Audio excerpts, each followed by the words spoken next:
And we are live. Welcome back to the Mecca of Banter, newest edition this week. We've got the lads in the booth for some more conversations, maybe some arguments, maybe some rants around some world football today. I am your host this week, Andy Hoover at Young Yid. I'm happy to be here, happy to host. Always enjoy talking footy with you guys, but personally couldn't be more excited for the season to end. So with that, we will get into our intros. Dobes, I'm going to let you start. What's up, brother? Oh, what's going on, fellas? Happy to be here. United Cruise at the weekend. We're at the business end of the season. So a lot to dive into this week. Some good results for some of our teams, some expected results for some of our teams, some shitty results for some of our teams. So yeah, a lot of rants coming from this one. Before we start, I love you all. None of it's personal. Yes. Some of your clubs are just shite. But here we are. Happy to be here, fellas. Good to see you.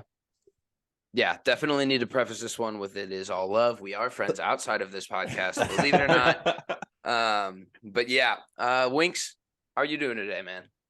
What's up, boys? Winks. Tough weekend. Winks. Tough weekend. But we're here. I'm not missing this week, like Nick or Butch in several weeks leading up to this point. Leave my name out of your mouth. I did my. Yeah, Nick's kind of absolved, to be fair. I know. I did my doesn't mean you still didn't miss. I'm not saying it in an attack on you. I'm just saying I wasn't gonna miss it. Boys are hostile. We're here. Boys are hostile. ready to chat footy.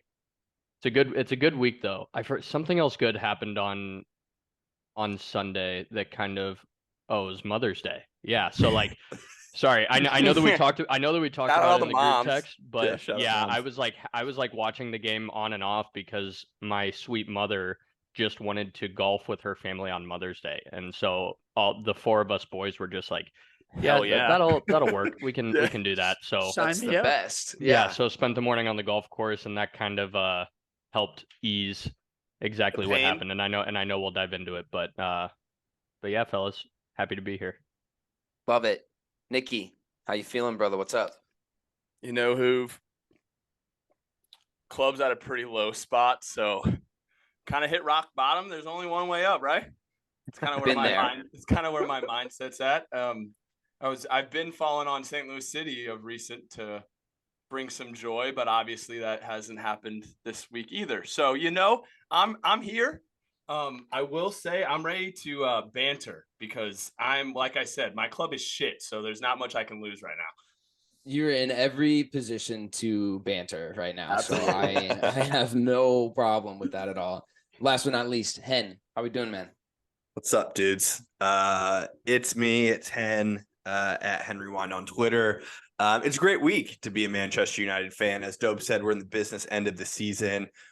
We are in full control of our future, which feels really great with teams around us dropping points. It feels fantastic. Still, the only team in the chat that is in two competitions. We love that. And it's great to be here. I personally am so excited that Lucas Winkleman decided to show up to the podcast today.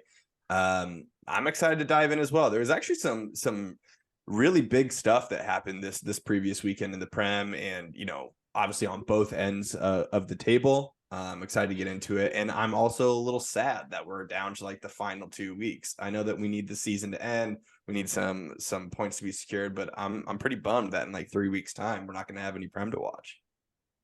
Yep.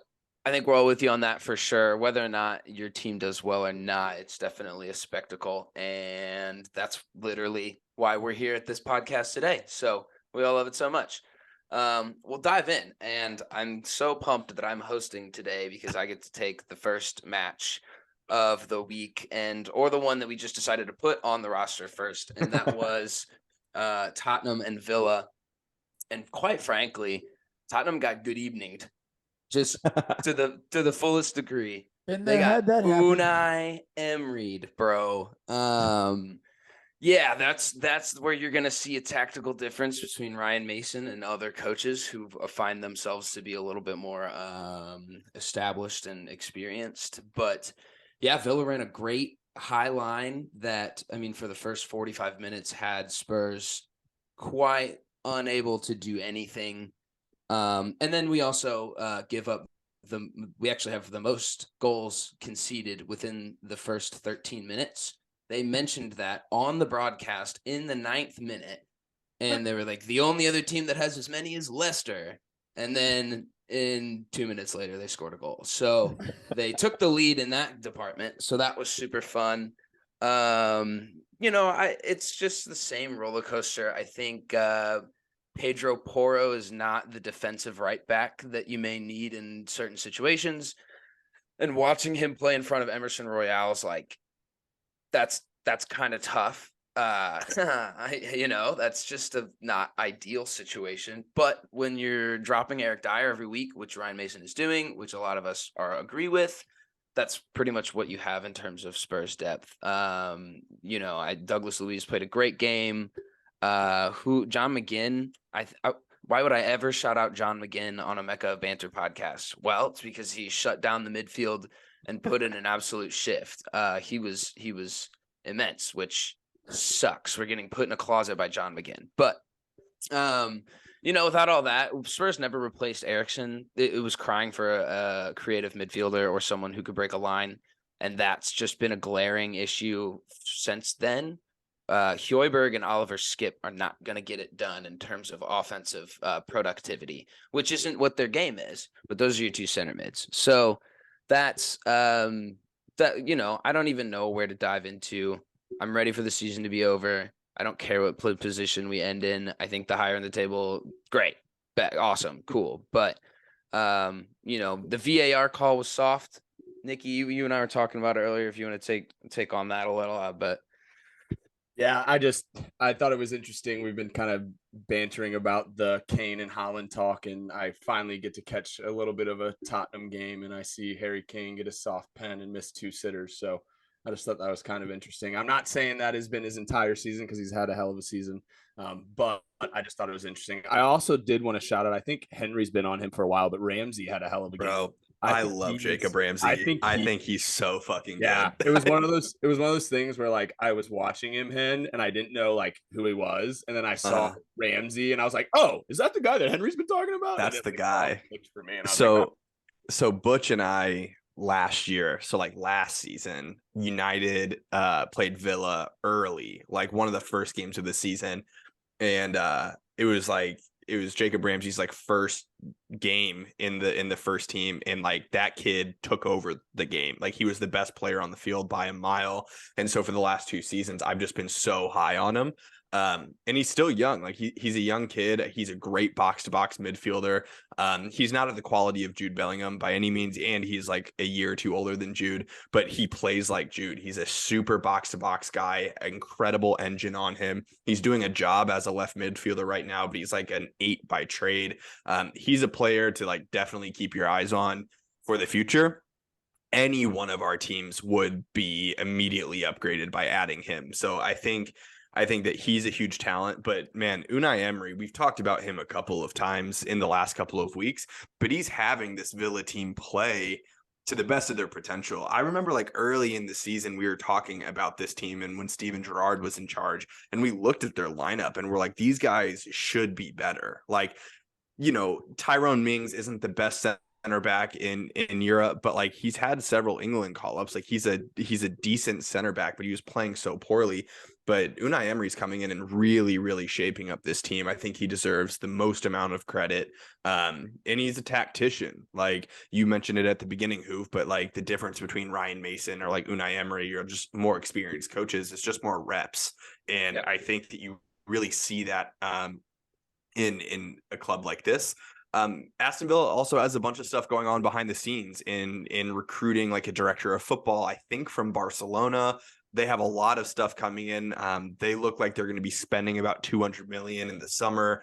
Aston Villa could be here for a while, fellas. Like this could be, a really big push for the top 6 for the next couple of years, maybe even the top 4. So no surprise that you lost this game. But I think that when you got shot in the face, 8 minutes, 9 minutes into the game, you could never recover.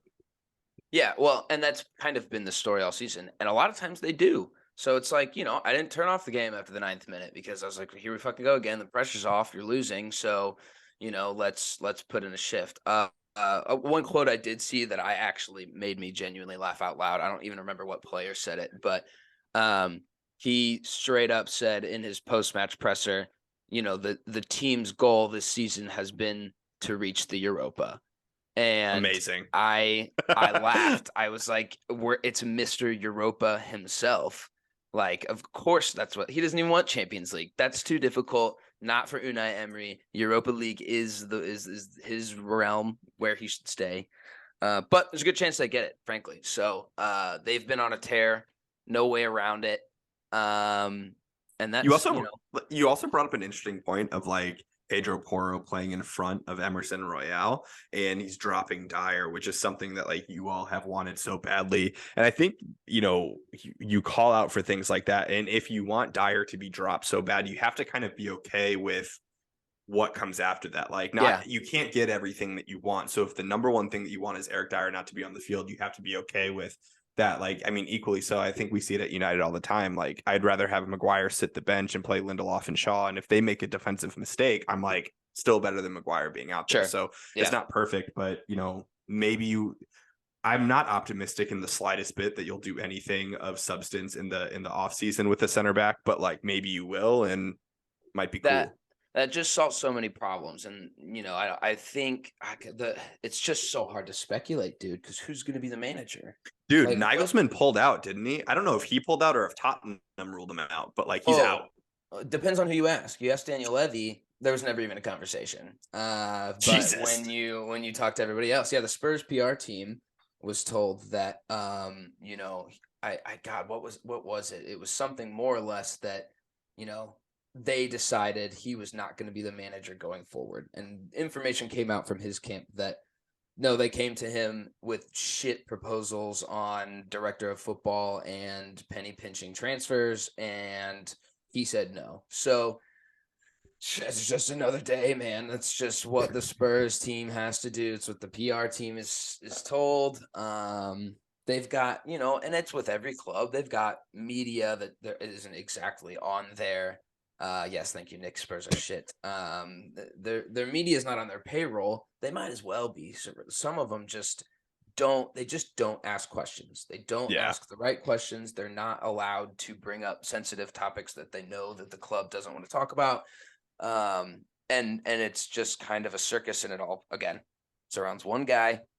What are you gonna do? Daniel Levy's in charge. He's at the helm, and I'm completely prepped for another season of exactly what we had this year. Next year, so with the same squad. Literally. Dyer being dropped, cool, but you're right. Like, I can't. Pedro Porro, we didn't get Pedro Porro to play a defensive right back position. We got him to play a creative wing back position that tracks back here and there. So you're right. You take what you get. I don't think Dyer being out lost the game. I don't think Pedro Porro being on the right lost the game. If it would have been 100% his fault, then you call for it. But no, I credit Villa, frankly, that it was a really, really smart performance on their part, tactically set up well, obviously. And, you take what you can get. Harry Kane has 7 goals or 27 goals and, broke another record of some sort, something with penalties. I don't know. Doesn't really matter. But he's going to get a statue and never win a trophy. And that's about it.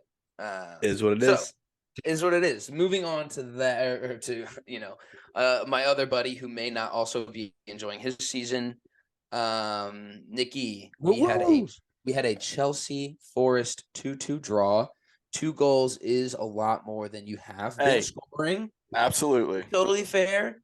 Absolutely. You had some defensive leaks as well. Why don't you chip in on it? Yeah. Sheesh. It's a low point, boys. But this was I looked it up. This was our 43rd different lineup of the year. Also, Mendy's first action after 2 months was him misreading a cross, coming out early and getting headed over for the goal. It's like poetry, man. So when we started this game, by no means were my hopes high. So was I surprised? Not at all. Raheem Sterling gets on the score sheet in the second half off a deflection goal that would have went wide if it was not deflected. So then we are tied. I'm kind of like, oh, another game where we score a shit goal and get some points. But out of nowhere, Raheem Sterling scores another goal. And hey, we're up 2-1.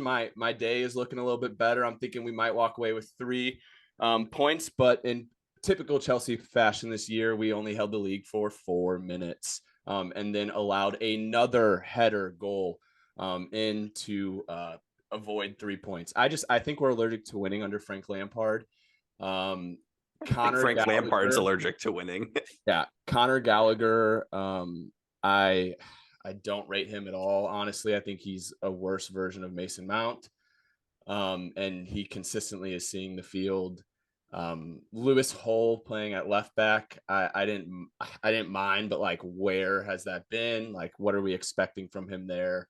So yeah, I mean, same old over here at Chelsea.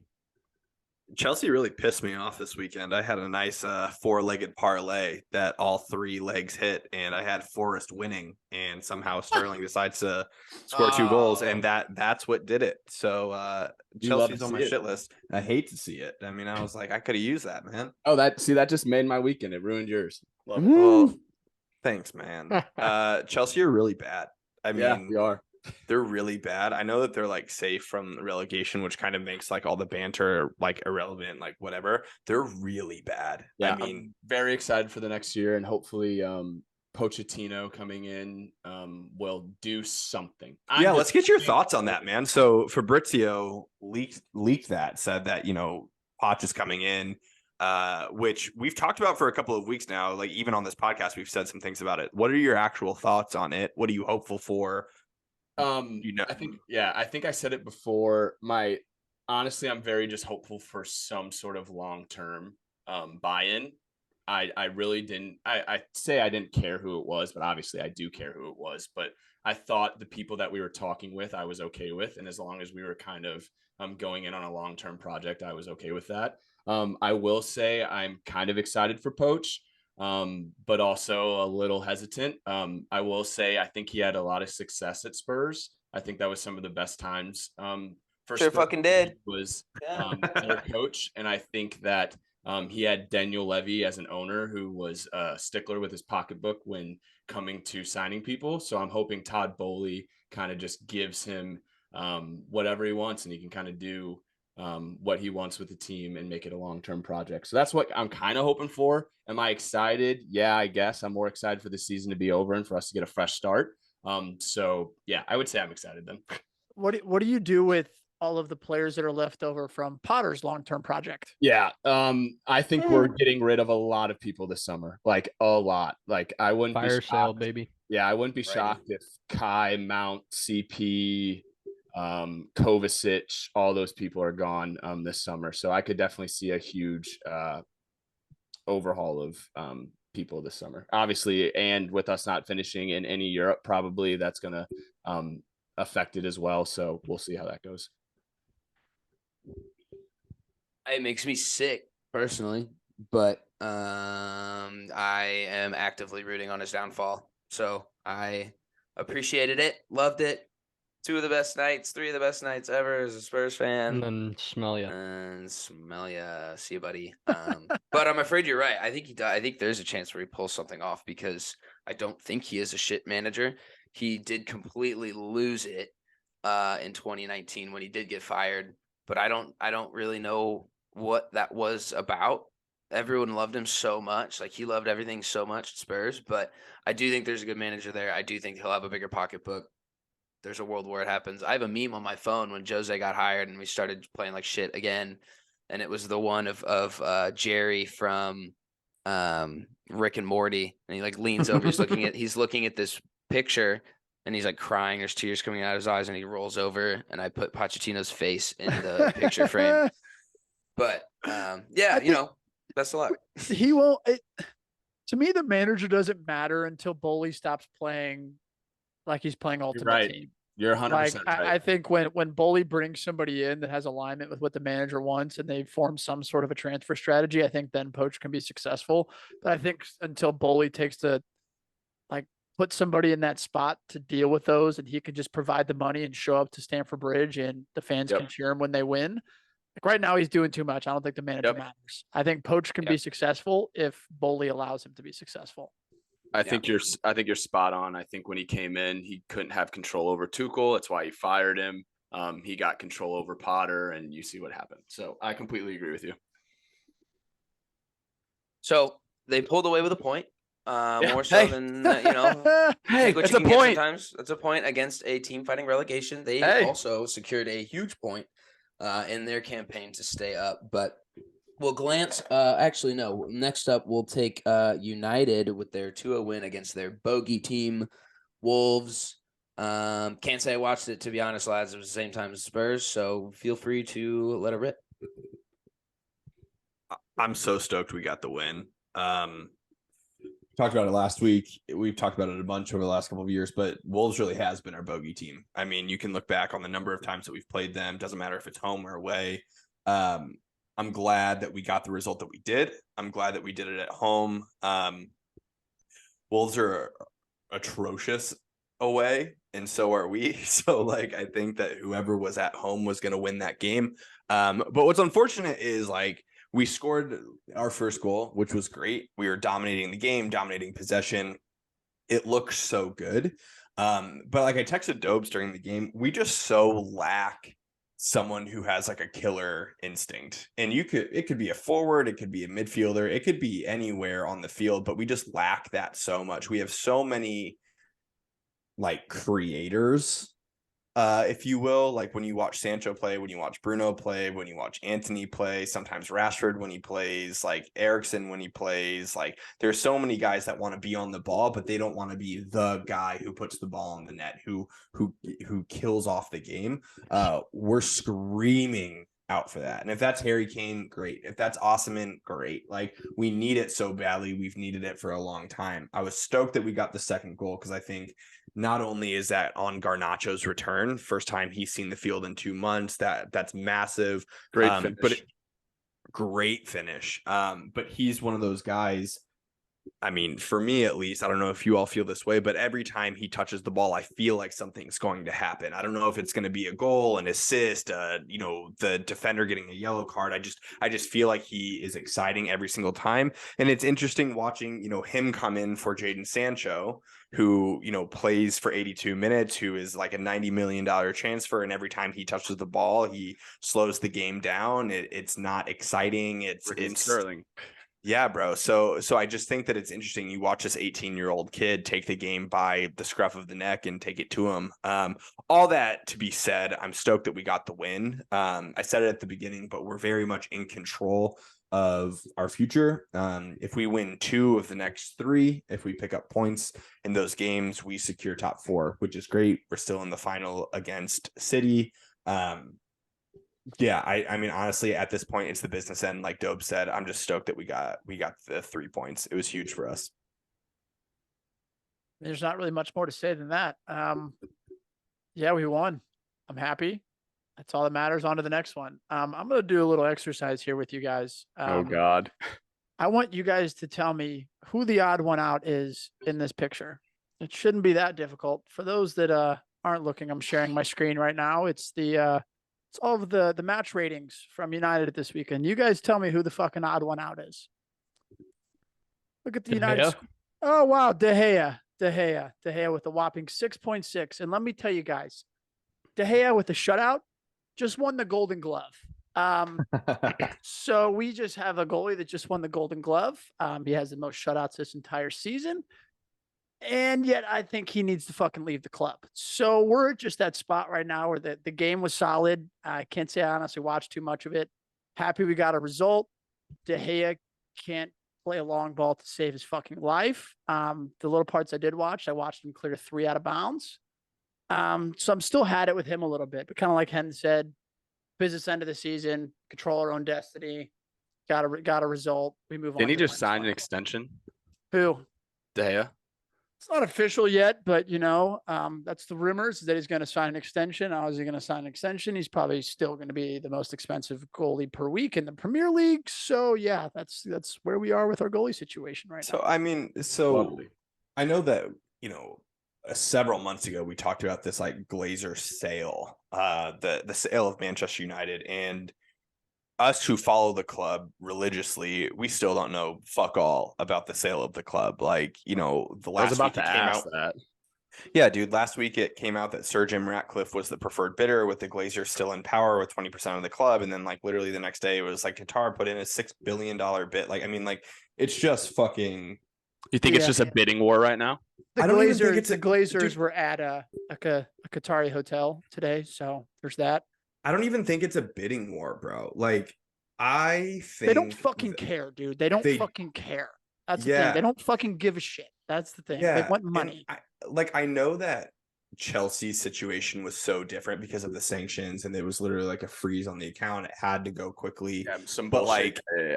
but when it was announced that Chelsea was going to get sold, it happened. Like it moved through. They had all of the conversations that they needed to have. With United, it like got announced months ago, and there like literally hasn't been any progression with it. We're no closer to a sale than when we announced it months ago. And I say all of that because it relates to the De Gea situation. I think that Ten Hag is in a really dangerous position, because if the sale goes through today, for example, today it goes through, that new owner isn't really going to be able to like be fully in power until the end of the summer. There's just so much of the things that need to get handed over, even if it's Qatar and it's a full sale of the club. That's still time. Like there's still time that needs to happen. So when other teams like Brighton, for example, have the deal inked with Milner, they're looking at De Hood from Dortmund. There's one other one that I can't remember off the top of my head, but like João Pedro from Watford.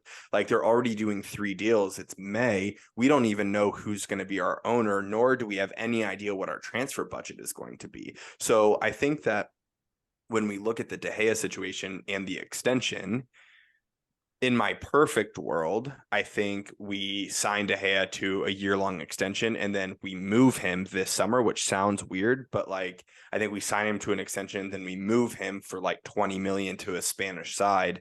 Let us recoup at least 20 million. Otherwise, he walks for free. Or if we don't sign him to an extension, he also walks for free, and we don't have a goalie for next year because we don't have the owners in place to put up a transfer strategy. So I think regardless of what happens from the ownership, we're really fucked when we go into the summer, quite honestly. Like I think that we're in a bad position for recruiting players. I think we're in a bad position for all of it. And it makes me nervous, like going into the summer. Ten Hag's going to really, really like have his hands behind his back with this summer transfer. And I think De Gea is only the tip of the iceberg. I think there's so much underneath the surface that needs to get addressed, but De Gea is only the tip of it.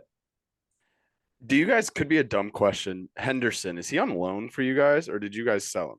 Yeah, so he's on loan at Nottingham Forest, but he's also injured right now. But he's made it pretty clear that he doesn't really respect Ten Hag at all. And like the fan base, for what it's worth, the fan base wouldn't like welcome him back. He like, really? Yeah, Henderson's comments. I'd welcome him back with open arms, and I think a lot of the fan base would. Would you? What? Dude, he's just a fuck. Like, yeah, he chatted some shit on his way out the door. Major shit. All goalies are fucks, dude. That's true. If we don't have to spend any money, he's gonna come in and be better than De Gea. Like, I don't think he is though. Like, I think he. It can't get worse, dude. It can't get worse. No, I think he's better than De Gea. Dude, I think it's one of those things where he has like, bro, we're talking about a Europa belief. League semifinal right now. If it's not for fucking De Gea, dude. I think he's a 99. Yeah, I think he's a 99 belief player and a 25 ability player. Don't get me started on the most clean sheet shit. Don't. Because your defense is just that locked down that he hasn't faced that many shots. Bro, when Varane and Martinez and Casemiro all play together, our record is absolutely insane. Like, it's absolutely outrageous. The goals we've given up, we've got knocked out because of a fucking Harry Maguire error fucking De Gea passing it directly. It doesn't matter. Like, we've seen De Gea make that pass 10 times out of 10. In that moment, he doesn't make it. Yeah. And you can't do that. Yeah. Like, you can't do that. We've seen coaches get fired.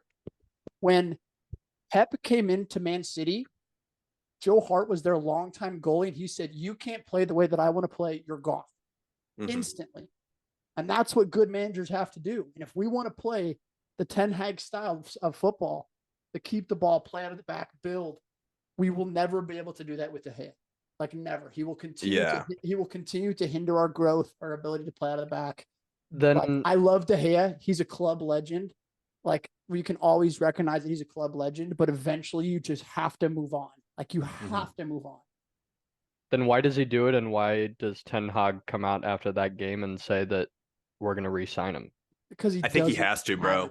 Choice. Yeah, he doesn't have a choice right now. And I think it would be different if we made the sale 2 months ago and he could already be like doing recruiting things. I just don't think he has a choice. I think quite honestly, like the conversation that we could have if United was under different ownership right now, we could be getting really cutthroat of like, do we want to advance or do we want to like talk about feelings and nostalgia? Like, if I'm being cutthroat, like Sancho's gone, De Gea's gone, Maguire's gone, obviously. Like, there's a lot of guys. Weghorst doesn't get extended, Sabitzer doesn't get extended. Like, there's a lot of guys that are out, but like, to Dobes' point, when you don't have a choice but to like back the guys that you have, and you don't even know who or what your transfer budget is, like, you just don't have a choice. You're like I said, your hands are tied behind your back, and like, you have to play the game. I have no doubt in my mind, like, to your point, Dobes, I agree with you. I have no doubt in my mind that if Ten Hag actually had the pick of the litter and he could do whatever he wants to, is not in his plans. No shot.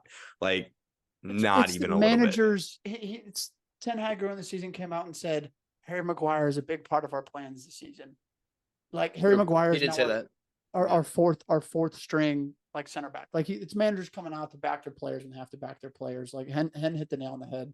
If we had Qatari in, we had the amount of money we could spend this summer, like, we could plan differently. But without knowing anything, like, I always say it's like, that's tomorrow Connor's problem. Like, I just want to qualify for fucking top 4, and we can worry about the summer when it comes. Which is getting dicey now with Liverpool. See, I genuinely think that Newcastle is in more of a spot to be nervous about bottling it than we are. Like, Newcastle plays Brighton this weekend. Like, very easily Newcastle can get caught. Like, we play Bournemouth, and then we play Chelsea at home, and we end the season. Fulham at home. And we are behind Barcelona. We've conceded the least amount of goals at home and anybody in the entire world. It's like, I'm confident with 2 games at home that we should be able to get it done. And Newcastle has sort of been, we saw them 2-2 with Leeds this weekend. Like, they can get caught by a Brighton team that just did what they did to Arsenal. So I'd be more scared for Newcastle than genuinely I am for United at the moment. So you went out your 4th, and that's kind of what you have to expect. And another team that also is probably 100% going to win out is Manchester City. And they punked Everton again this weekend. And I mean, I can't, like, that Ilkay Gündogan guy is just something different. And he was the first guy that I called out in the Champions League bout against Real Madrid. I just didn't think he had it. Look off of it. And then suddenly a title's on the line, and they put up the bat signal, and Ilkay Gündogan comes out. So, dude, he did the same thing last year. Like, when they had same thing. Dude, when they had to win the league and they had to like win the game, like, he was the one that scored. He just is a big game player, bro. What a goal. Game player. What a goal. Yeah. What a freaking goal. I feel like it wasn't even talked about. Like, yeah, they were kind of hyping up, but oh my God, to settle it with your thigh and then back it with the outside of your foot. And he fully intended to do that. Like, you could see it in his, like, the way he was watching the ball. Like, that was his intent. And it blew my mind. I was like, oh my God. And I think I said in the Mecca too, once they score 1, I feel like that's anytime I watch a City game, they score 1 goal, it literally automatically opens the floodgates. And I'm expecting 2 or 3 after that immediately. It's just insane, the fact that it's like, they got a big Champions League game on Wednesday this week. They have to win this game in the league. It's like, oh, no problem. Let's sit De Bruyne. Nope. Grealish been playing the whole season now. Let's sit him. Let's toss Foden out there. Let's toss So Alvarez. annoying, bro. Toss So annoying. World Cup winner Alvarez in there. Oh, by the way, we also have Mahrez who could play on the right. Like, and Gundo can pull the strings. It's just like, holy fuck, man. Dude, I mentioned it the other day. Like, I just forget some of these cats are on this team. Like, it's insane. Yeah. Riyad Mahrez starts a game and you're like, wait, no, this guy's fucking sick. Doesn't Calvin Phillips still play for Allegedly? So Allegedly. there was something going around on Twitter that all the City my fans God, are trying to yeah, vote, I saw vote this. Yes. him. All the City fans are voting him as City's player of the season as a joke. And so if that actually happens, it's going to be so funny that he has to go up there and accept this trophy and Holland has to watch him. Awesome. It's just Dude, Even and go ahead. I was just gonna say, even at center back, it's like you slide Laporte in there, who's like on his day could be one of the best center backs in the Prem. I'd gladly take him. Oh yeah, 100%. And dude, Ilkay Gundogan assisted the goal to Holland on a chip. Am I saying? Are we laughing at? Are we laughing at my pronunciation? Gundogan? Has I been saying Gundogan? Hoover, you say it how you want to say it, bro. I like how you say it better anyway. Absolutely. You're so American. I don't know any ball. I correct other people when they don't say their names correctly, and I've just been fucking butchering it. But he assisted to Holland, and then his free kick looked like a fucking pass. It's like a little chip, bro. It's just like different gravy, looked like, man. I looked at it and I watched it and I was like, all right, so where did the keeper go wrong? Where was the wall set up? And it all looked pretty good. And it just looked so easy, so effortless. And that man's gonna walk for free to Barcelona in the summer. I fucking hope not. That would make me sick. He's just like, I'm a little bored. I'm a little bored of this Premier League bullshit. I'm going to Spain. He's been there. But I mean, obviously, like, we don't talk about City every week because I think, none of us support City and it's all that, but it's all in conjunction with the Arsenal battle for the last couple of weeks. And I think you see the class difference between a City and an Arsenal in this weekend. And City's different gravy, bro. They're different gravy. They're so good. They're different gravy. They won. They knew how big of a win it was. And then the pressure was on the lads up North London. And, that match did not pan out the way that I don't know how I saw it going. I took the over, was pretty much my only bet of the game. And to my to a little giggle at the end, I did get a push, which was awfully nice. But Arsenal did not turn around and get the result at home that they needed, Winks. So what does that mean, man? What comes of this? It means that City have to beat Chelsea this weekend to clinch the title. So it's not over till it's over. But yeah, tough loss. Are you cheering for the Blues? Absolutely. I was so funny. Get him a jersey, Nick. Get him a jersey. I know you wanted it. No, not that much of a fan. But I was an Everton fan last weekend. We'll see. But goalless. Like I said, I didn't get to. I tried to watch like highlights and stuff and read some articles today while I was working. But just from the parts I watched, obviously a goalless first half, and not a lot of chances from either team in the first half.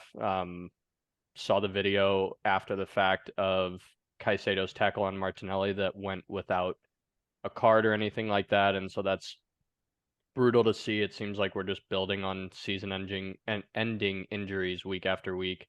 Saliba, Zinchenko, Martinelli, and Tomiyasu out the rest of the season. So there's three starters and key players, and one of our first defenders off the bench. So that's just brutal. But credit to Brighton, they were more physical, tactically better.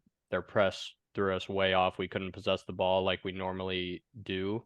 Like we're known to, and so fully deserved victory from them. They look fantastic and have looked fantastic in several spells throughout the season, as we've talked about. They're doing a really good job over there. So you say that about I know that you didn't watch. I'm happy to fill you in on my my breakdown of the game here, but you say that like it was unfortunate that that tackle went in on Martinelli, as if Arsenal wasn't doing the exact same shit to Brighton. Like even the commentators 40 minutes into the game, they were like, this is not at all what we expected from this game. Both teams love to have the ball so much. They play such possession style of football, and this is physical. It's dirty. Both teams flying into tackles. Like, I mean, Caicedo is that dog, bro. But like Arsenal was doing the same shit to Brighton, and they just got outclassed. They got outclassed. The lights were too bright for them. No pun intended. But like, I mean, Dude. Brighton was like the better team in every aspect of the game. Yeah, no, I said that. So thanks for reiterating, and I appreciate the commentary. But yeah, I did watch enough of the highlights and stuff to kind of see that, and I think that we can all agree that, you know, City winning their game the day prior definitely had an effect on how the boys played. You know, and then Brighton was just tactically better. Like, there's no other way to put it. Was the effect that they just chose to be worse? Hoove, you were gonna say something? You know, I'm not here gonna fully defend Lucas. I will say again, definitely my favorite Arsenal fan of anyone that I've ever met. Griff's not horrible either, but he's got his own little spin zone thing going on. But no, we've said this. We've said this all year. Arsenal do not have the squad that's fought for a championship of any sort. They're the second youngest team, whatever the fuck they want to say about that. But and I'd love to when you're done. Yes, they didn't have it. They didn't have it. The pressure set in. I do think to a certain degree you're right that result prior doesn't help. It, you know, that in an inexperienced team of those guys, that extra pressure from knowing that you're the team that you need to beat won the day before, that's heavy. So I will defend that argument for sure here. I'm good with that. I can't express how much I love the Brighton wingbacks. I've never watched a pair of wingbacks on the same field on the same side that are so fun to watch. Those guys fly up and down. They're physical and they're so smart and technical. Like I even said it in the Mecca, and JP of all people was like, yeah, those guys are really fun to watch. Like the way that they controlled it. And there were so many players you could shout out on Brighton. And again, I loved Matoma. So fun. I love De Zerbi.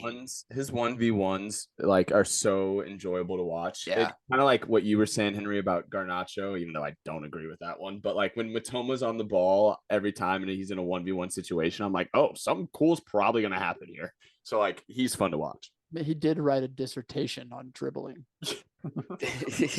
Unreal. Dobes, you got a new picture back there. I didn't even notice. I don't have too much to say about this game. I really don't. Like, I've told you guys, we got our asses kicked by Brighton. Brighton's a very, very fucking good team. Did I expect 3-0? No, especially at home with like a title sort of on the line. But like, then again, that's Arsenal. I'm going to save a lot of my rant for the end of the season because it'll be a lot of fun comparing Arteta and Ole, but I want to make sure the season's over. I'm just curious, Winks, because obviously you guys need City to drop points, and let's just be honest, City's sort of a machine right now. So like, where do you rate this season in terms of like success for Arsenal? What I mean by that is, we heard a few months ago that it was a fantastic thing that you guys were out of all competitions, so you could focus on winning the Premier League. And we did that, and you kind of bottled it. So, like, what is successful to this season? Like, obviously, you guys are the youngest team in the Premier League, but like, where do you rate this second season? youngest, I think. Yeah, I'd give it like an 8.5 out of 10 if I could rate it. Anything lower than that would be disrespectful. But bottling will continue to be an exaggeration because, again, nobody ever gave us the chance to make top 4 at the beginning of the season. I'll continue to reiterate that. But what does that matter? Still, yeah, it's like You the weren't fucking weirdest Thank you, argument. Henry. It's Yeah. the weird. No, thank you. What? You weren't, Don't say that I'm going supposed to be there. You guys. We weren't supposed to be there. Overachieved For sure. To say the best. You guys were 12 points clear. Yeah.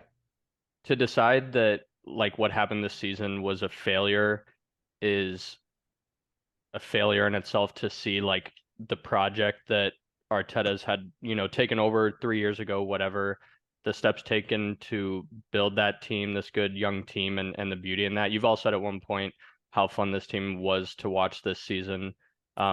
City flat out have a better squad, an all-time manager, way more resources backing them than we do. We're not the first team to have failed trying to match a Manchester City team in this generation, and definitely won't be the last. Speaking to this past weekend specifically, the same Everton team that beat Brighton 5-1 earlier this season lost 3-0 to Manchester City. Then later, that same Brighton team that lost 5-1 against Everton beat Arsenal 3-0. The only constant here is that City are just simply marching through everyone in sight. Now, we could lose the league for sure. We've talked about it on previous podcasts because we dropped like 9 or 10 points in 4 games in April.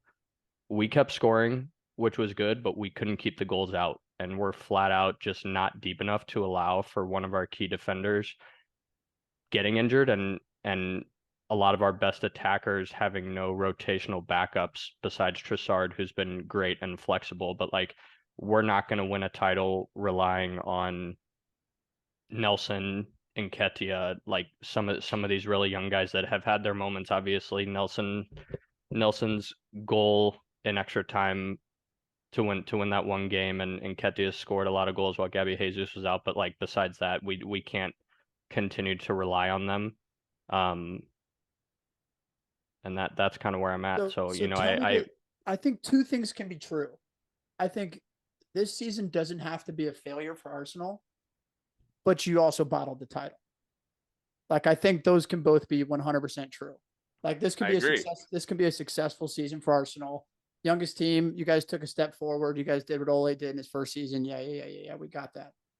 But I also think from the position that you guys were in, from 12 points clear, it wasn't like you guys were playing Man City. Like, this title was lost, in my opinion, on a Xhaka push. Well, it was lost on a Xhaka push. It was Liverpool 2-2, then was Southampton, then was West I read Ham. that tweet earlier today, actually. And it was like, quoting it. Like literally, it was the fact that you're not just like, it's not like you were with City neck and neck like Liverpool and them were. Like, one was first, the other was first. You guys were going back and forth. Like, the thing is, I just don't understand how it's even possible to say that it wasn't like you bottled it. Like, yes, this season could be a success, but from anybody in the world, it could be United, it could be City, could be 12 points clear. Anybody could be 12 points clear. Like, you can look at my background of like 90, like what I don't even know what it says. 93% of the time you guys were leading the league. 93% of the time you guys were leading the league. Wow. I will say 93. 93% of the season. And look at the last 2, and look at the other 2 highest. It's in your fucking DNA, man. We all said that too, though. We all said, and Winks has reiterated it, and Winks didn't necessarily agree at the time, but they weren't deep enough, and we knew they weren't deep enough, and they didn't have guys that have been in title races, and this will definitely help them for the future and whatever the hell that Arteta wants to build. But I agree, 93% is a big percentage. They needed depth, and they went out and got the secret agent that no one has talked about this entire time. You're right. I also saw that tweet. You guys, the thing. No. Let me hit you with the stat real quick. Yep. Oh, ever since Jorginho has joined Arsenal, every single game Arsenal has dropped points, Jorginho hasn't been involved in that game except for one, which was your 3-3 tie against Southampton. He is the reason you guys bottled. He brought in his identity of playing slow out of the back and not breaking lines. He brought that cancer into your side, and it ruined the way you guys played in the year. And I'm sorry no one's been talking about it. That's a wild stat. It is That's because crazy. Because in 2 of our recent games, he was the best player. Yeah, that's cool. But he also bottled your other ones. Bottled the title for you. There's a world where he can still. There's a world where he can still be the best player on the field, and the way that the game played out wasn't the way that the tactics were meant to be set up. But I'm definitely not defending that statement, and I'm willing to let Nick, die on that hill. But there's a world. There's a world. Hey, I just wonder. You guys were 12 points clear before he joined the team, and now you're behind. So I just wonder if looking back at the end of the season, if we choose to go in a deep dive of each team, I wonder if there was any bit of like hubris or like false sense of confidence that Arsenal displayed even earlier in the season than we're really giving it credit for. I think going out and picking up Trossard, unreal signing. I think any one of our teams bringing that guy in would be like, hell yeah, that's a great addition to make. Sure. But if you knew that you weren't that deep, why didn't you do business in January? Like you brought in QER, you brought in Jorginho, you brought in Trossard. I don't know if you brought in anyone else, but why didn't you go out and sign someone that could push for a top 11 position? Perhaps that was just a false sense of confidence that we were rolling. We were 12 points clear. And I don't remember what statements were made back on the podcast, 5 months ago, but I wonder if there was a little bit of confidence in not just this chat, but also in the director of football chat, in whatever his fucking name is, Edu or whoever is the director of football over at Arsenal, if they were just a little overconfident, which could be, credit towards your argument of being the second youngest team, in the Prem. That could also be the second youngest backroom staff or anything. Even matter though? Dude, it doesn't. I'm just saying. I'm just like, if Lucas wants to use that argument, fucking, I'll play into it. Sure, United won the treble. United won the treble in '99 with teenagers. Yeah, bro. Fuck yeah, we did. Come on now, say it twice. Like, I think here's the thing: is with Arsenal, like so much, just because Winks is like the representative of Arsenal on this podcast, like Winks is a good Arsenal fan. 99.9% of their fan base had this title won. Like had this title locked and loaded. We got people talking. Booked.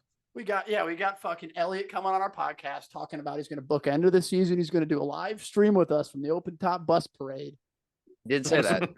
That's what I mean. Like that's the whole thing. It's not even Winks. It gets portrayed like we're talking directly to Winks, but like the Arsenal fans it's been like I sent you guys that tweet of Piers Morgan saying he was going to do the C in the Stretford end after they clinched the league. Like, and you guys wonder why there's so much bent up like aggression towards Arsenal fans. The funny thing is, I would rather Arsenal win the league. I would 1000% rather Arsenal win the league. But if they're gonna fucking lose those games and bottle it, I'm gonna say they bottled it. Like, it's, you know what I mean? It's like water is wet, facts are facts. Like, I mean, it's a big thing. It's a big thing. I know that like Winks, you're downplaying it. And again, it's not an attack on you, Lucas, but I mean, it's incredible how quickly the script gets flipped. Like you all lose that game and JP's out there saying like, we had a great season, it was overperforming. Like, shut the fuck up, dude. You've been fucking beating that drum that we're the best team in the world and everyone else can go fuck themselves. And for a like while they were. Like, we were at one point. Arsenal was the best team in the world. Yeah. I don't see anything wrong with what he's doing by like stating facts in those moments and then, when we're on the verge of losing the league, still being okay with the fact that it was a great season. I feel like all of you guys would be doing the same thing. So you just stated that JP said facts in the Mecca of Banter. Specifically to the fact that at one point we were the best team in the world, for sure. But that's all the other stuff. You disagree with it. I'd have to read the receipts. I'm not going to blindly agree to everything he's ever said, just like I wouldn't to any of you. Okay. But I don't see anything wrong with on the verge of potentially losing the league that like going back and still saying that it was a great season because I just did that, 5-10 minutes ago. Go ahead. Go ahead, Hoof. I mean, I think we all would. I just think they're within the Arsenal fan base, and we all as separate opposing teams fans would have a little bit more of a self-awareness just to say, amazing season. We shouldn't have done this. We weren't picked to do this. We're proud of the accomplishment that's come, but we fucking bottled it. Like I would be like, Spurs still get called out for bottling the 16-17 season that Leicester won. Leicester, yeah. And are we even on that list? We're not even on that list. We weren't even at the top. We didn't bottle anything. City just finished third. And Spurs are known as the bottle jobs of 2016-17 that let fairy tale Leicester win the league. So I think you're allowed to take all of these concepts and agree with them. But it was a bottle job. The scary thing is that there's like rumors that Arsenal, that I saw some today on Twitter that said like Arteta has like $200 million to spend in the summer. which is kind of a fucking scary amount to hear, especially when we don't have Dude, any fucking owners. like- But So many different teams I've seen articles about, like, so and so is getting this amount of money to spend in the summer. We're getting 200 mil. You guys might not make Well, any you'll signings, you'll but get at the end that of the day, Champions League we have bump. no idea. Like you'll Like- get that Champions League bump though for sure. Like you guys will actually be able to spend some Yeah. money because you get that money from the Champions League. So at I least things are- hope so, and I hope Yeah. that us not spending 108 million on Mudryk in January helps like that allotment, because we've spent like 58 million instead of 108 plus maybe another player or two. I'm hoping that at the very least that extra potentially 50 million that we would have spent on him can go towards the summer window, regardless of if that's 200, 150, 100. Like obviously anything helps, but not if Declan Rice is fucking $120 million. Yeah, bro. That's the bro. thing too, I don't dude. think 200 he's worth million. that, dude. No, Henry and I Definitely were not worth talking. it. I don't even know English if he's a $100 tax. million player. Like you can I- get Casado for fucking 60. Yeah. And Preach. go get yourself a 9 for something like that. Get 2 or 3 more and a couple young guys, and all of a sudden you have a better window than spending half your money on fucking Declan Rice, who is a world class player, but like I just He's think not there's better that guy. options. Yeah. Dude, There's better It's always going to be tough to justify over 100 million for a player, that a box to box midfielder. It's usually, the attackers that are.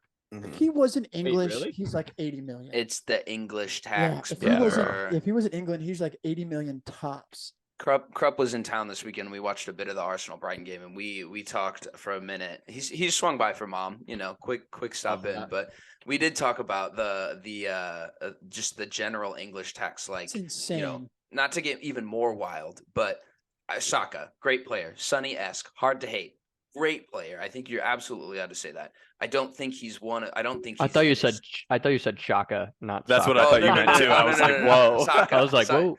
You got 2 guys similar No, names. I was actually talking about that with one of my other Spurs friends, the other day. Like he said something about like Tierney was the only player on Arsenal that he liked, and I was like, really? I feel like Saka is like that guy on our team that no matter what team you're on, you just like Yeah. you like the kind of person he is, just Yeah, like the I like positivity and Saka. smile, and like same with Rashford on your team. Can't stand anybody else.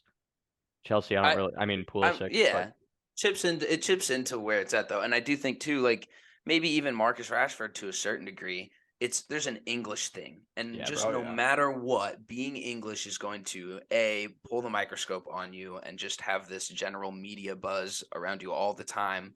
When in reality, that could be playing against you, and B, it could just be overhyping you too. Like Saka's great. I think Marcus Rashford's great. I don't think we're talking about Ballon d'Or winners in the next 2 or 3 years. Maybe Right. these guys are talking Marcus, but Not with Haaland and Mbappe.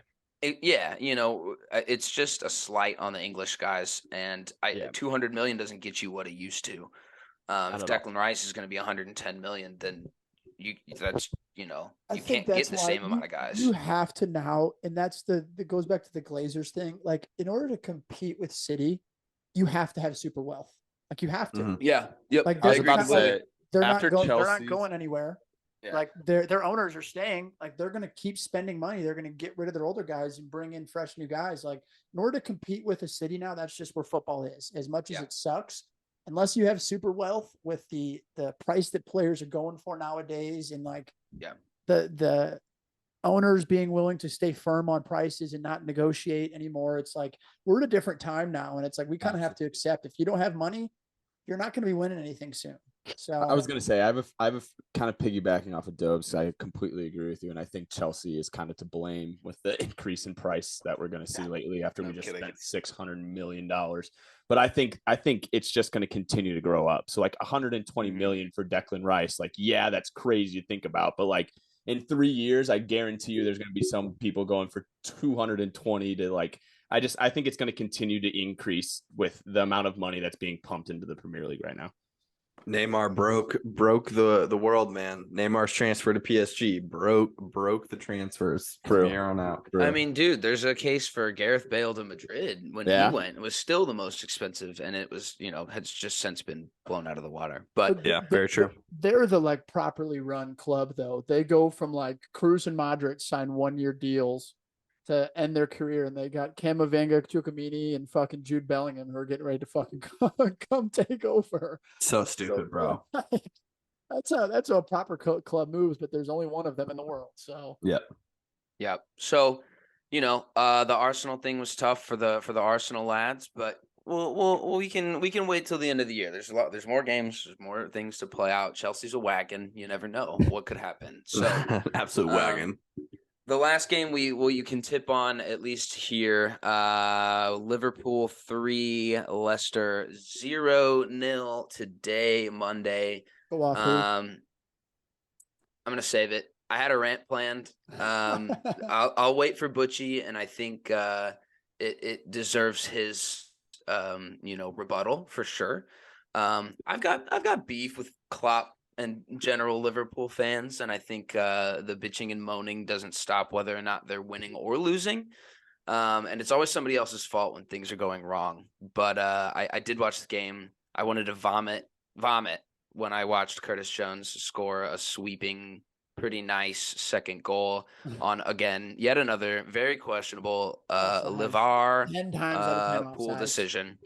So yeah, these guys get a lot of VAR calls.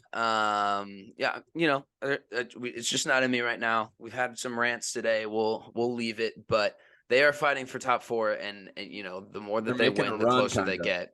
The other thing we did want to touch on is that 3rd and 4th race is spicy, and with Newcastle dropping points at Leeds this week, which in reality they could have dropped all of them. Is saying something about their end of the year run too. I do think they're in a similar position as Arsenal, to where they don't have that depth. They've still got guys from League One and the Championship in their squad that they just haven't had the time to kind of funnel out. But I do think Eddie Howe's done a great job with what he's had. If you guys want to hop in, I can't sit here and just give Newcastle credit, but they did not look great against Leeds. No, they didn't. And to be honest with you, it's a little uncharacteristic, that performance. They have been pretty locked down, especially defensively. So to let up 2 goals against a way lesser team, they've put up way better performances against way better teams. So that was a little uncharacteristic, but it's just going to be interesting. They're tied with us on points. But they're 22 goals ahead of us on goal differential. So if it comes down to a head-to-head, that's gonna be pretty dangerous to look at. But they kind of control their own destiny as well. I hope that Liverpool doesn't squeak it, into the top 4. I just think that would just be an embarrassment for us. It would be a bottle for us. It would be a bottle for Newcastle. They've been firm in that position, but man, Leicester City's so bad. I don't know what the fuck is going on there. I watched a TikTok today that kind of went into the contract situation. There's a lot of people that say if Leicester go down to the Championship, they'll win out in the Championship, and then they'll just come right back up to the Premier League. But on top of the guys that we know would leave if they got relegated, James Maddison, maybe even Ndidi would leave. I see Vardy staying, but whatever. If guys leave, there's 80% of their club would be at the end of their contract next year. So they don't have the runway. So if Leicester go down, they could be down for a while, which is a weird thing to think about, especially thinking back to where they were in 2015, 2016, lifting the trophy. But the way that they've played consistently week over week, they've been bad. They deserve to go down. They're a bad team. They have some great players. They're a bad team, and today was no different. I just fucking hate Liverpool. I can't stand them. They're my least favorite team to watch in the entire world. I'm so annoyed by them. Literally everything that they do just makes me want to fucking throw up, and today was no different. I only watched the first half of the game today, and yeah, Curtis Jones scored. Hurrah. They are just a team right now that they are rolling, but they have to win out. They play Villa at the weekend. As we've seen just how good Villa is, that's a good run, and they play Southampton at the end of the year. So it's very possible Liverpool have all the players to potentially win out and potentially do it. I'm more focused on this game was looking at Leicester, kind of like you said, Hen. There's sort of this is it not just soccer but all of sports. Sports hell is almost if your team is just consistently mid-table all the time, like there's nothing worse than that. You have nothing to look forward to. Your team is extremely average. And I think like Leicester going down isn't necessarily the worst thing for them. Because like, yes, they won the Premier League not too long ago, but like everybody sort of talks, and we've seen this over these past couple of weeks about these playoff games to get in the Premier League and all this different stuff, to where I've seen Leicester fans, yes, of course they want to stay in the Premier League, but at the same time, like every single game they probably play next year will all of a sudden have meaning. Yeah. Like every single game they play, they'll be at the top of the table. They'll be playing for stuff. They'll want to go watch a team that is higher up the table. So like, yes, it'll be interesting to sort of see what happens with Leicester, like whether they're good at, I would take James Maddison for 30 million in a fucking heartbeat. But like, just the fact that like they don't deserve to stay up. Same as Southampton. Like there's a few of those other teams right above them that you can make arguments for, I think. Chelsea. But like Leicester have been so bad for so long that like they 100% deserve to go down. But it may be a good thing for them in the long run. So we'll see. Yeah. Good point. I agree with you. And it kind of reminds me of when we talked Dobes to Ashley. He's from Norwich, and I was talking to him when they went down. He was like, dude, I'm thrilled. He's like, what do you mean? Every game now in the championship, we have a chance to win. I'm super excited to go to every game. And I'm like, oh, like I never even thought about it that way. So like, I definitely could see the fans like hopefully gathering some. They're going to go no matter what. They're going to go no matter what. So if it means something, like it just means that much more. Yeah. Leicester are one of the only clubs in the Premier League too, which I find this super interesting, that love their owner. They love the guy. Yeah. They love their owner. And he's the son of I can't think of his name off the top of my head, but the really tragic accident where the helicopter accident where their owner passed away in. But they're just so interconnected. It's one of those community clubs that people talk about. Like that's where football has meaning. So I think there is a case to say that. But also, if your owner's not getting the job done with players, there's a riff at some point. So it's such an interesting situation watching them potentially go down still, but have just this love for the club, love for the owner, love for everything that's about. The Premier League was a fluke.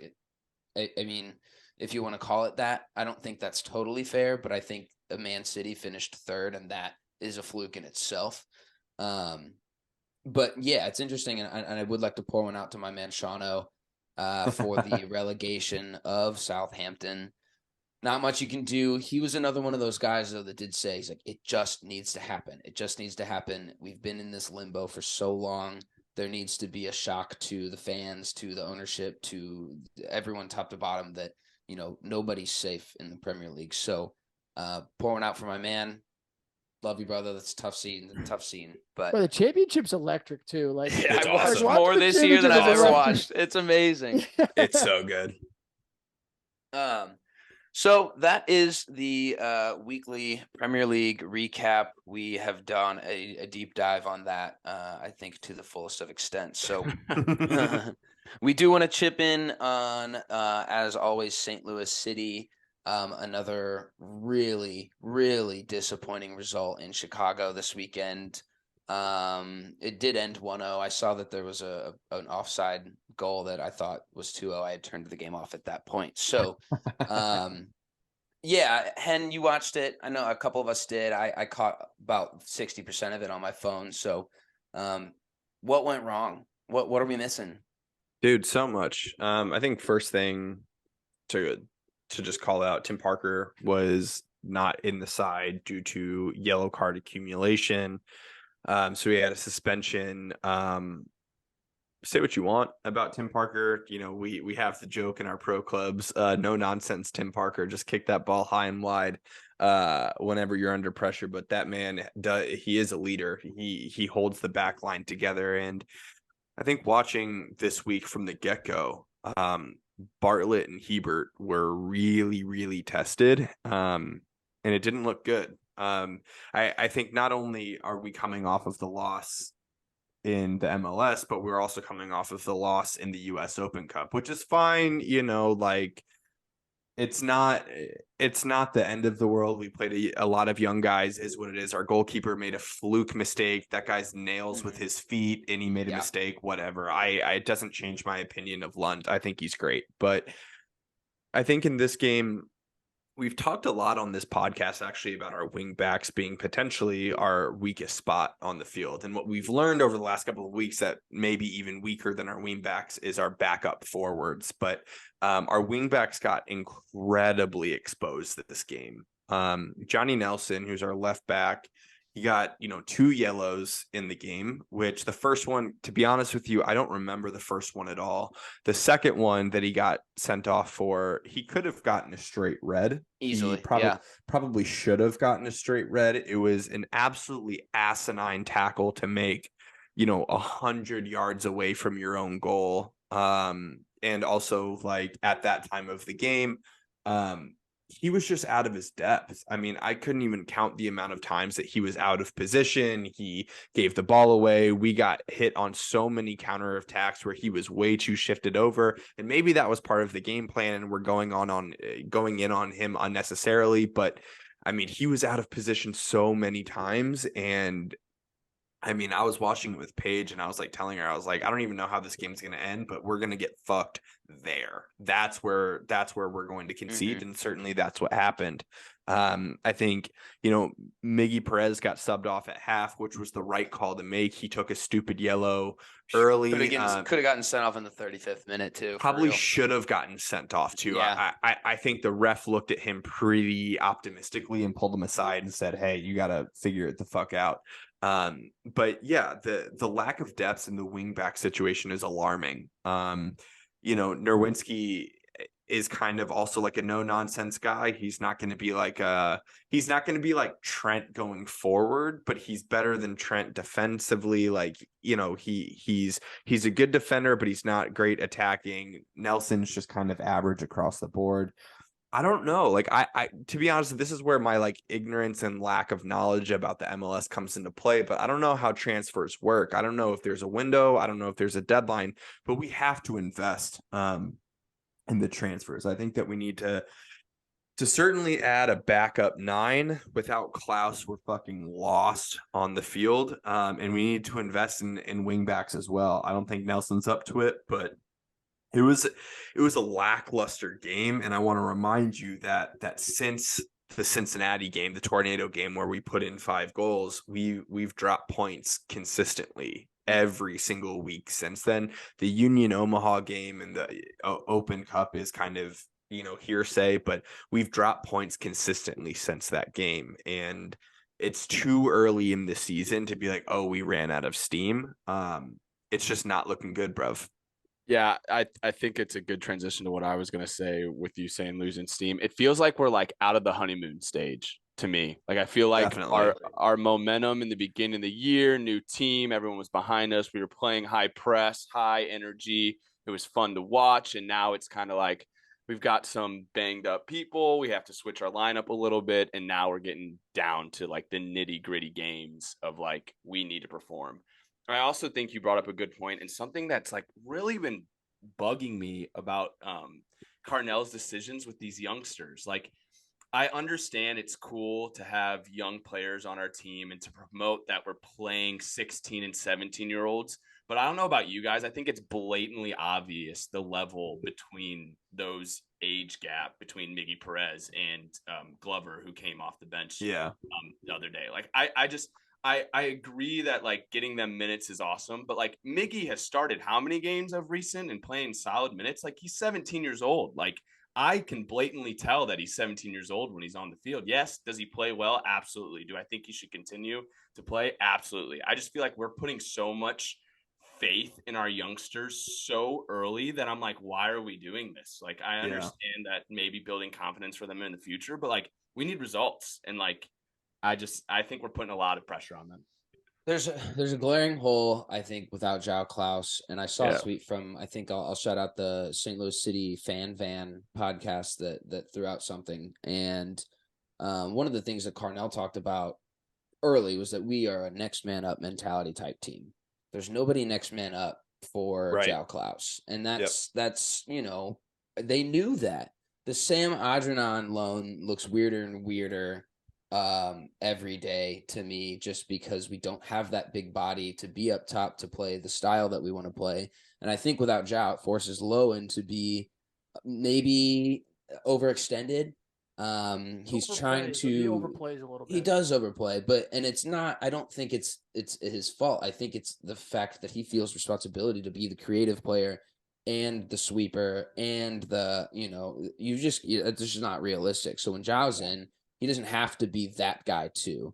And I think Nico plays a good role in what we need. But I think Nico needs Zhao too. He's not going to be 100%. that hold up 9. He's never been. We've said he wasn't going to be that hold up 9. He's really more of like a center forward type player that links a lot, which is great. But we don't have that big body up top. It looks scary. I think that's what makes what separates this, not to just shit on the MLS, but the level of manager, from Carnell to what you see in the Premier League or anywhere else. Your 9's going to get hurt. And it's not like he's been consistently playing the same lineup over the last 3 games, obviously excluding the Open Cup games because there's going to be some changes there. But he's sort of switched the lineup. He's gone with Giacchini and Lowen sort of up top as a false 9. But there's been really no system. And I think that's the most frustrating part about it. It's you're going to lose your 9 at some point. Yes, you might not have a backup 9, but you at least have to still have some sort of identity or some way that you want to play with the players that you do have. Not only that, but you have to get them to execute. And I think that's what we've seen over the last 3 games. Yes, it's been non-discipline and getting a stupid red card, but even without that, we didn't have an identity for most of that game. Mm-hmm. We had a couple decent chances that we should have scored, but the whole time you watch, you really don't know how we want to play. At least with Klaus and Giacchini, you can see the style we want to play, and it just doesn't look like Carnell has adjusted to life without him. And luckily, hopefully we're close to him back. But he hasn't made those adjustments, and you can see that just in not only the team sheet, but then the results. So we're super hopeful he's back. We take on Kansas City this weekend, Saturday, who It's a are one of the must-win. bottom of the Must table. win. And you don't want to call a game a must win for an expansion side in the middle of May, but holy shit, this is a must win. I want to punk these guys. I've never felt so strongly about a team that I've genuinely not had an issue with for my entire life. And then Couldn't they name come a to player St. on their Louis. team, and I want to beat the shit out of them. Yeah, I was Oh gonna my say, god! I have a feeling Kansas City's going to be our rival. Everyone's been talking about Chicago for a long time. Or the past It'll couple be of days. Kansas Kansas City. For sure, City. Kansas City. They're in our same division. We'll be playing them a whole bunch and beating the shit out of them here and there. So, yeah, must-win game for St. Louis next. Crazy. It is going to be the cease and desist. Let me rephrase that. The cease and desistico. I'm gonna coin that one. I'm gonna send that to STL City and say, trademark this Mecca of Banter, the cease and desisco. So must-win game. Honestly, they'll do it. I think I will. That's actually a great call out. We'll switch over into our quick flowers and showers presented by me this week. I'll keep it light. I'll keep it short, but I've got a bone to pick with somebody, and I thought somebody else did great. Patrick Bamford. Patrick Bamford, week in and week out, tells me that he is not a Premier League starting 9. He had false. He had 6 fluke months where he was bagging goals, and none of them were flashy. I had him on my England fantasy team shouts. at that time too. Yeah. God, it was fun. I remember another JP shout he said a long time ago. He's like, man, I really want to like Patrick Bamford, but he's just so weird in English. He's got this Harry Kane-esque swagger, but isn't Harry Kane. He missed a penalty, a very poorly taken penalty that would have put Leeds up against Newcastle 3-1 at that point in the game. And I just don't think he's a pressure player. I don't think he's up to it. I've seen a lot of stuff this week about, remember that these guys are players. They're human beings too. You don't drag them through the mud that much, I think sometimes you call them out, though, when they think they're better than they are. This guy's liking tweets on Twitter talking about how pundits have no idea what it's like to be a footballer in this era.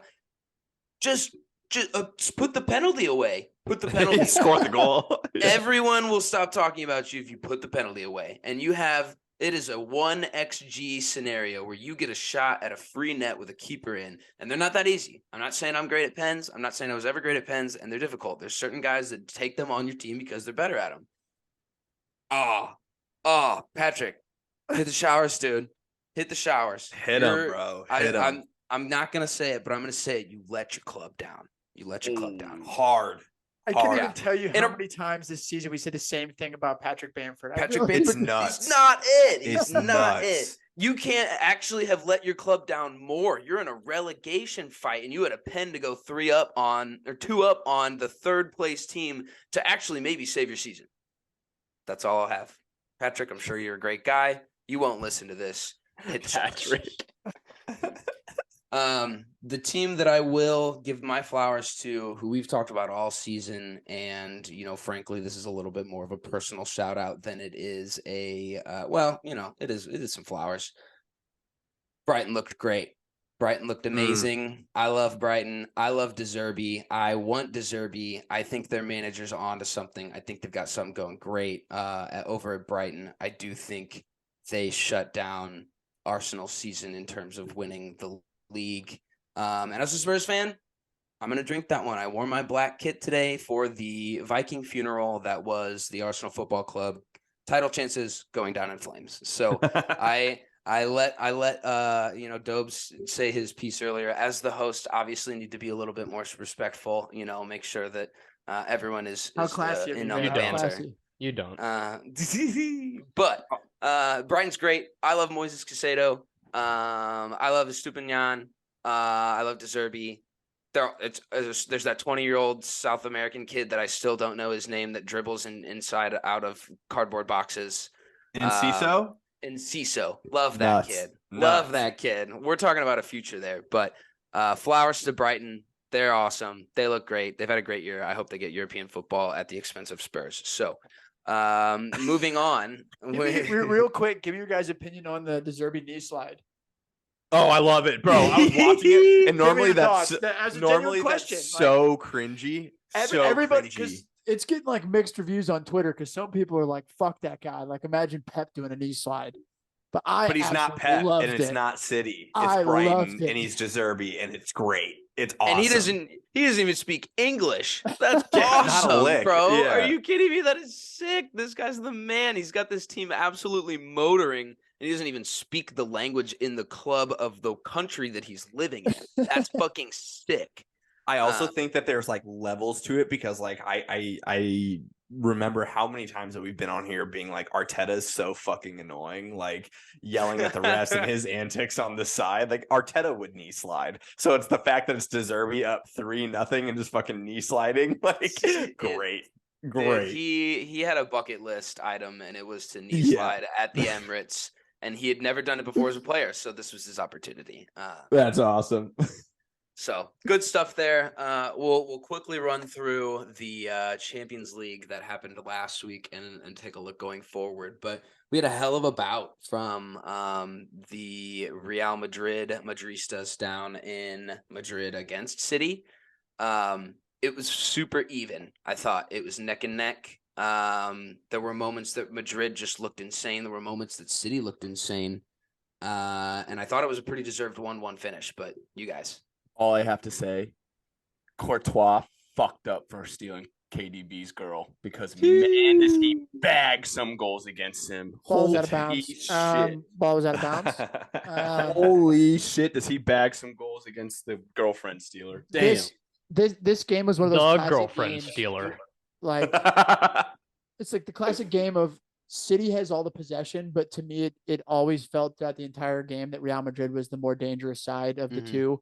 Vinny, what a finish. Definitely should have scored a few. Oh, unfucking believable. I think we have to start talking about him up there with like the best wingers in the entire world. I hate to say it. I hate to even say it, but what Bro, and I also, whoever does the fucking dribble pass stats, like fucking quit your job. Because they said he didn't have any dribble past Kyle Walker, and I watched it 4 or 5 times of him just turn the fuck out of him. Yeah. But yeah, this is one of those games where to me it felt like Real Madrid had more chances, but then again, like I don't care if the ball went out of bounds or not. Like you can't let City have that chance and let Kevin De Bruyne have that moment because on his day he's world class and the best midfielder in the world, and he's going to take that moment, and he did. And now it went from Real Madrid having all the momentum going 1-up at the Etihad to like all the momentum is at City. They're going home. They're in the better form. But then you also have to look like, when Eden Hazard starts for Real Madrid, that they are going all in on the Champions League. So they rested all the dogs this weekend. So every single player that Man's they about need to will be, retire. yeah, will be fresh. So yeah, I don't even know how to predict the next one either. It'll be electric. I can tell you that, and I'm pumped. Yeah. Yeah, I mean, it was like the most electric 1-1 game out there. Like I think we all expected like goals, like plenty of goals, and there wasn't. But I mean, this game was so back and forth. It was so fun to watch. I bet on the goals. I bet on a lot of goals. Yeah, actually, yeah, so. and we just, it just didn't happen. But I mean, both teams just fully on display. I think that's what you want at this stage of the Champions League. As a fan of the game, that's what you want to see. You don't want to see just like a 7-0 rout. Like that's not what you want to see in the semifinals. But I don't know. I think I edge City again just because it's at the Etihad. I think that's my rationale of them going through. I think it's a toss up, just like the last game was of who's going to have the bigger moment. But at home, I think it's City. I think Haaland actually does something this game because he didn't do a damn thing that last game. But yeah, I think In it's City. Rudiger's pocket. Yeah, dude, for real. That Rudiger cat is something else, dude. Bro, I miss him.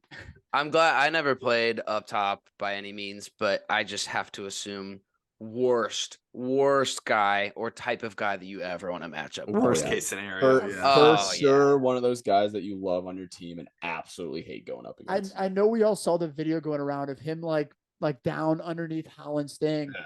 But somebody was tweeting about it saying like he's doing that because he's like the one moment that like he annoys Haaland and Haaland hits him with an elbow. Rudiger's also that guy that's just going to fall to the ground. Oh, and, absolutely. Act like he got shot. So like sometimes as a center back, like that's what you have to do. And it worked the first leg. Doing that against Erling Haaland for 2 legs is a lot easier said than done. He was in a rugby scrum, bro. 100%, dude. Like he was like in a 3-point stance. That I thought that was wild for If that's sure. not like how much more like respectful can you be that a striker is that fucking Seriously. good than you're bear hugging him for 90 minutes? Yeah. Yeah. The other match took place. I mean, dude, just electric scenes. The Milan derby. They have a name for it.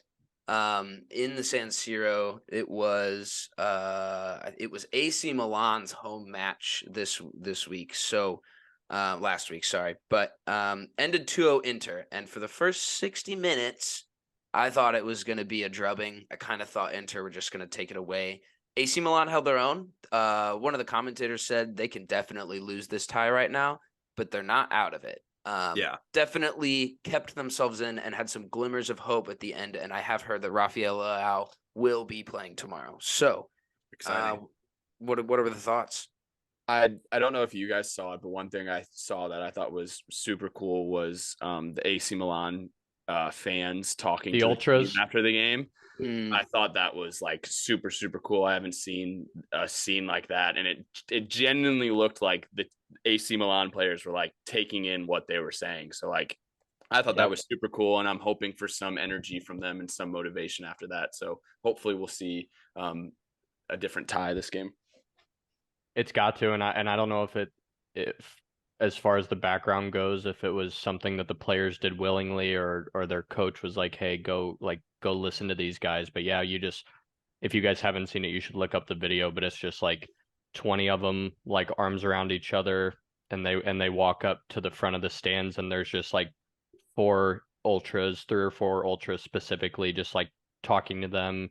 And then after it was over, like they clap and all the fans behind them are just like going bonkers and start chanting again. And yeah, Super very, cool. very, very cool. Very Shit cool. That would quite literally never happen in England. Not ever in their dreams. But They'd be throwing shit at them. I mean, as you should, if you're a team that like you lose to Inter, then like you lose to Spezia, like you probably should go talk to the fans after you lose to Spezia. Like it's tough for me to see AC Milan coming back in this one just because I think that like Inter could have scored 3 or 4 more. Like genuinely could have scored 3 or 4 more. So like even if AC Milan does come back and get 2, it's hard for me to see this Inter team not scoring a few more. Like I think that first leg, if it would have ended 1-1, like AC Milan's in it, but like that 2-0, that second goal was absolutely massive. And like I don't like, do you guys know like how they do the stands? Because it was an AC Milan home game. Did they like give out like half the tickets or something? So like, yeah, this was an home game. It's an It Inter home was- game too, so they'll have It's the like fans. 70% allotment. So this one was AC Milan, and then they gave like one stand to Inter. No, I think Inter goes through here. I do think AC Milan has some fight. I would love to see AC Milan and Giroud go through to the final. I think that would be fucking awesome. But it's hard for me to see Inter crashing out here. I was gonna say I'm really intrigued to hear everyone's final after the week's games. I can go first if we want. I think it'll be City. For what it's worth, final. For 16 minutes, I thought that Inter was like the best team in the tournament. The first 16 minutes when they scored 2 and almost had 3 more, I was like, yeah, they're for sure going to win the whole thing. But I agree. I think it's going to be City and Inter. And that's not a slight to Real, nor is it a slight to AC Milan. But I just think that they're in pole position to go through. Yeah, the Champions League always has and always will go through Madrid. I'm going Real Madrid and Inter Milan. Yeah, I think it's City, but City and Inter. I would like to shout out the Bosnian Dream, Big Eddie and Dzeko. Oh my! I was so confused when I saw him. I was like, "That man still plays." I On a free. absolutely On a free. drank On that. a free.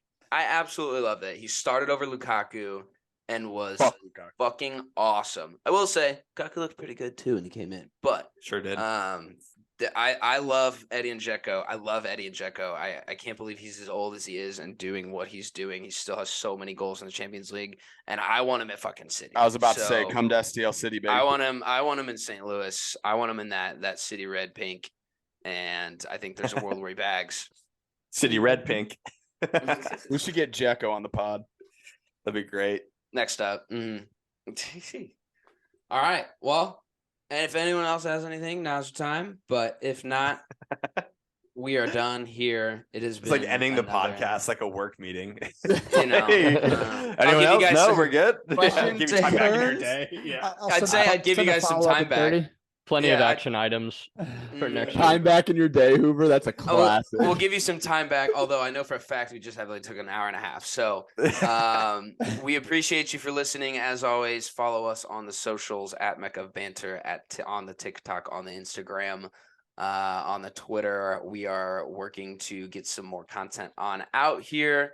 We've got some exciting developments in our future here for the Mecca of Banter podcast. If you've gotten this far, look forward to it. Hopefully some interviews for some cats and guys that may have some name value. So as always, thanks for listening. Appreciate it, boys. Cheers. Cheers. Cheers, lads.